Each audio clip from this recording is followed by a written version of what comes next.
મારું નામ જાદવ જયસિંહભાઈ રાયસિંહભાઈ, ગામ ચેતરસુંબા, તાલુકો ઠાસરા. હું અત્યારે તાલુકા સદસ્ય છું. પણ હું આજે પ્રાકૃતિક ખેતી કરું છું, ગાય આધારિત. એ લગભગ 10 વર્ષથી કરું છું.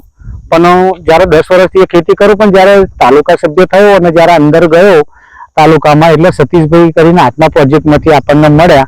એટલે કે તમે ઘણી આવી સારી ખેતી કરો છો, દવા ખાતર વગરની, ઝેર વગરની, એટલે તમે ઘણું સારું કામ કરો છો, એટલે તમે આત્મા પ્રોજેક્ટમાં જોડાઈ જાવ. એટલે આત્મા પ્રોજેક્ટમાં જોડાઈ ગયા અમે. એટલે પછી આમાં આપણા દેશના વડાપ્રધાન નરેન્દ્રભાઈ મોદીભાઈએ ગાય આધારિત ખેતીનું પ્રોજેક્ટ એમને ચાલુ કરેલું. એટલે આપણે દેશી ગાય આધારિત ખેતી કરીએ છીએ. એમાં આપણે જે સુભાષભાઈ પાલેકર છે એમની પુસ્તકો વાંચી, પછી આપણા ગુજરાતના રાજ્યપાલ શ્રી દેવવ્રત આચાર્ય શ્રી એ બધાની મિટિંગોમાં ગયો, આ બધું જાણવા મળ્યું. અને આ બધી સારામાં સારી ખેતી બધું ઘણું સારું છે. અને ગાય આધારિત ખેતી કરીએ છીએ, અને ગાય આધારિત ખેતી કરવાથી અમને સરકારી લાભો પણ ઘણા થાય છે. અને અત્યારે હાલ મારી જામફળની ખેતી છે, મગની છે, ચોરીની છે. હું બધું પ્રાકૃતિક જ કરું છું. બરાબર, આ પ્રાકૃતિક ખેતી કરું છું એટલે સરકારના ઘણા લાભો મળે છે. હવે મારે આ એવું કહેવા માંગુ છું કે દરેક ખેડૂતનો કે ભાઈ તમે પ્રાકૃતિક ખેતી તરફ વળો. આપણને સરકાર ઘણી મદદ આપે છે, ઘણા લાભો આપે છે. બરાબર, એટલે આપણી જમીન જે આવનાર સમયમાં શું થશે અતિશય ખાતર દવાથી એ તો મને ખબર નથી. પણ જે હું આ પ્રાકૃતિક ખેતી જે ચાલુ કરી એમાં મને ઘણો ફાયદો થયો છે. મારા કોઈ દવા ખાતરની કોઈની જરૂર પડતી નથી.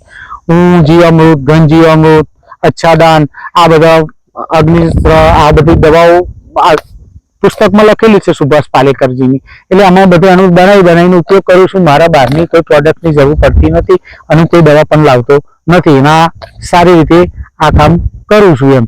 અને દરેકને એ કહેવા માંગુ છું કે તમે પ્રાકૃતિક ખેતી તરફ વળો. બરાબર, તમે તમારી જમીન બચાવો, તમારો પરિવાર બચાવો, તમારું સ્વાસ્થ્ય બચાવો. બરાબર, આના માટે હું બધાને કહું છું, મારી નમ્ર વિનંતી છે કે તમે પ્રાકૃતિક ખેતી તરફ વળો. સરકારના ઘણા બધા લાભો છે અને એની તરફ વળવા જેવું બહુ જરૂરી છે. આપણે શું છે કે સારી રીતે રહેવું બહુ જરૂરી છે જીવનની અંદર. બરાબર, જય હિન્દ, જય Bharat.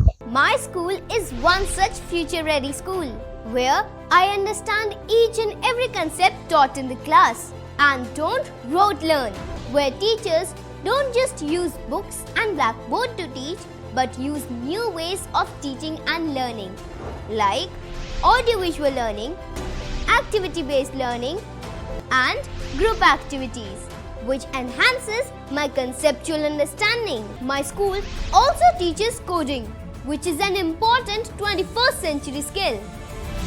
Not just that, I get an opportunity to showcase my skill on a national platform. And with all this, I acquire important skills that make me future ready and confident. Would you also like to know where is my future ready school? Visit now and see for yourself.